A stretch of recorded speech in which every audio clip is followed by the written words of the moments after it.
Allez, c'est au tour des balances. Amis balance, qu'avons-nous pour votre printemps? Qu'est-ce qui va vous accompagner? Quand? Comment? Quelles sont les énergies qui vont être là? Peut-être vous avez travaillé sur quelque chose et ça va venir voir le jour à ce printemps. On va aller voir tout ça. Allez, on prend la première. On nous parle de la femme. On vous dit là au printemps, prenez soin de vous. Ayez cette énergie yin, que vous soyez un homme ou une femme. Prenez soin de vous, passez du bon temps, donnez-vous de l'amour et de la bienveillance.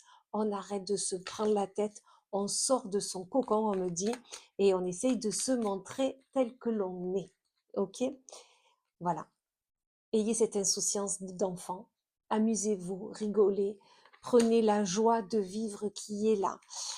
Vraiment, mettez de côté vos problématiques, lâchez prise sur tout cela et vraiment faites les choses avec joie. C'est ce qu'on nous dit là.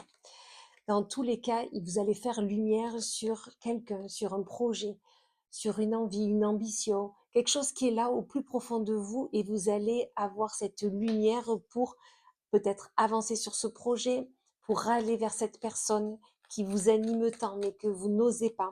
Dans tous les cas, vous allez être éclairé, on me dit, on va vous voir. Voilà, vous avez la clé de votre destinée. Donc avancez, déverrouillez toutes ces portes qui sont en face de vous et que vous avez l'impression que vous ne pourrez jamais ouvrir. On vous dit, vous avez la clé, vous pouvez y aller.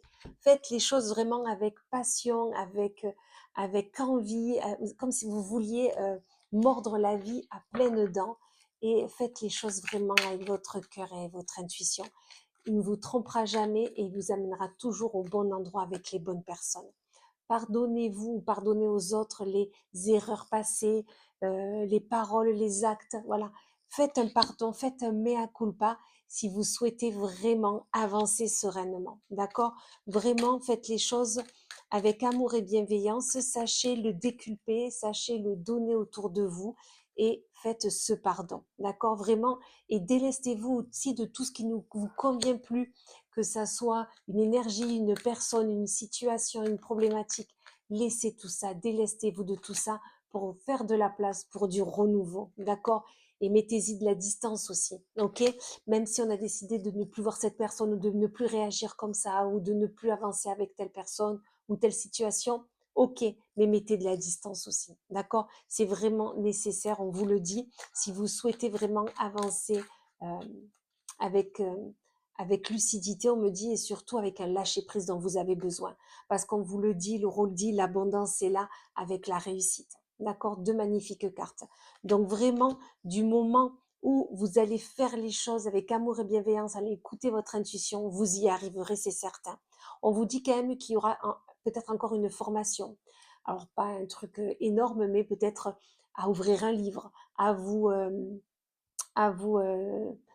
spécialiser ou vraiment aller sur quelque chose de précis et vous aurez besoin d'avoir quelques connaissances, d'accord? Et comme je vous le disais, on fait les choses avec intuition, on écoute au plus profond de vous ce que votre enfant intérieur a envie d'avoir, de mettre en place, mettre en action. C'est ça. Occupez-vous de votre enveloppe corporelle, de votre demeure, de ce que vous avez déjà mis en place, déjà créé pour l'améliorer, pour aller encore plus haut, encore plus loin. Allez, j'en tire une dernière, voilà. Et parlez de votre projet, une à sauter, je la prends bien évidemment. Parlez de votre projet et essayez de lire ces petites lignes, essayez de comprendre quelque chose qui ne fonctionnait pas jusqu'à maintenant, parce que dans tous les cas, on vous le dit, vous avez la réussite et l'abondance, tout va bien aller et faites les choses avec le sourire, ça passe encore mieux. Allez, beau printemps et je vous dis à très vite.